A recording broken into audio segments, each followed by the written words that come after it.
Bonjour à tous, c'est Kylian. On se retrouve aujourd'hui pour les 3 news de la semaine au programme du cyclisme, du sport automobile et du football.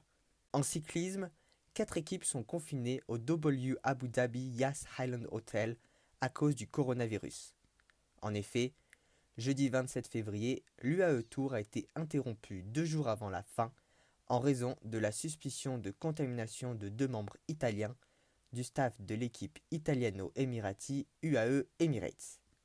Le soir même, les cyclistes ainsi que le personnel des équipes ont donc passé des tests qui se sont tous révélés négatifs.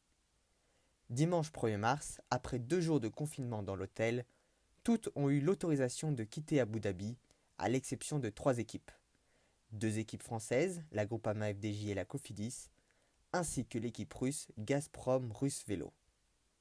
Les 3 formations sont logées au 4e étage de l'hôtel, niveau où sont apparus des cas de fièvre le samedi soir, les contraignant à devoir rester confinés ainsi qu'à passer de nouveaux tests.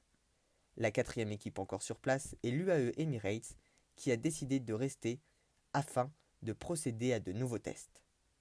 L'analyse de ces tests a révélé 6 cas positifs, 2 Russes, 2 Italiens, un Allemand et un Colombien, annoncés par le ministère émirati de la Santé, qui n'a cependant ni cité leur identité, ni leur équipe ou leur fonction. L'ensemble de l'étage est depuis en quarantaine, à un isolement qui durera jusqu'au samedi 14 mars. Thierry Vitu, le directeur de l'équipe Cofidis, s'est exprimé en disant « Désormais, nous savons à quoi nous en tenir.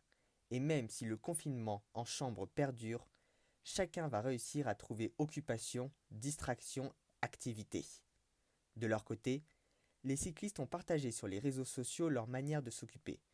Du repassage pour Arnaud Démare, le sprinter français de la Groupama FDJ, et de la corde à sauter pour son coéquipier néerlandais Ramon Sinkeldam.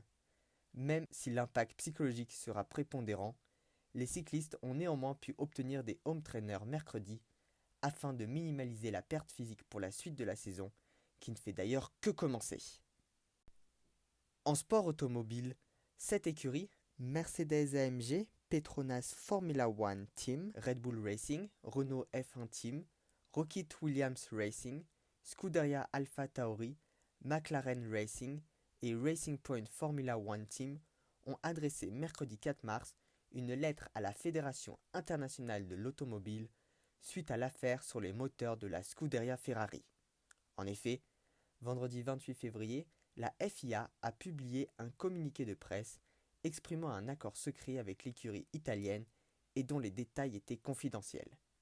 Ferrari était soupçonné d'avoir trouvé un moyen de contourner les règles concernant le débit de carburant, permettant une amélioration de la puissance de ses véhicules et provoquant la mise en place d'une enquête. Dans cette lettre, les 7 écuries expriment la volonté de parvenir à une divulgation complète de cette affaire afin de garantir un traitement équitable et juste de tous les concurrents.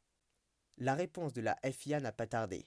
Dès le lendemain, elle a exprimé que l'enquête n'avait pas permis de prouver l'illégalité du système suite à l'impossibilité matérielle de fournir la preuve non équivoque d'une violation, et a ajouté que la confidentialité des termes de l'accord de règlement est prévue par l'article 4 du règlement juridique.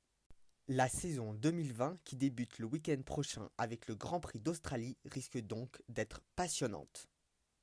En football, Amandine Henry, la capitaine de l'équipe de France féminine et milieu de terrain de l'Olympique lyonnais, a été désignée mardi comme une nouvelle égérie de Barbie. Comme chaque année depuis 2015, le créateur de jouets Mattel rend hommage à des femmes d'exception à travers le monde en les mettant à l'honneur à l'occasion de la Journée internationale des droits des femmes en ce dimanche 8 mars. Pendant un an, la joueuse participera au projet Dream Gap, programme qui vise à soutenir les filles afin qu'elles puissent croire en leurs rêves et devenir ce qu'elles veulent en luttant contre les stéréotypes et les préjugés. La joueuse s'est exprimée sur les réseaux sociaux en disant « Je suis fière d'être célébrée en tant que femme inspirante par Barbie, car elle est certes emblématique, mais elle représente aussi une femme avec beaucoup de valeurs.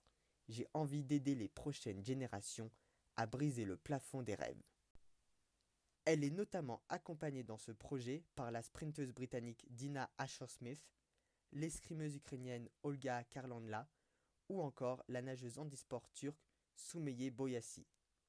Leurs Barbies n'existent cependant qu'en exemplaires uniques et ne seront pas commercialisées.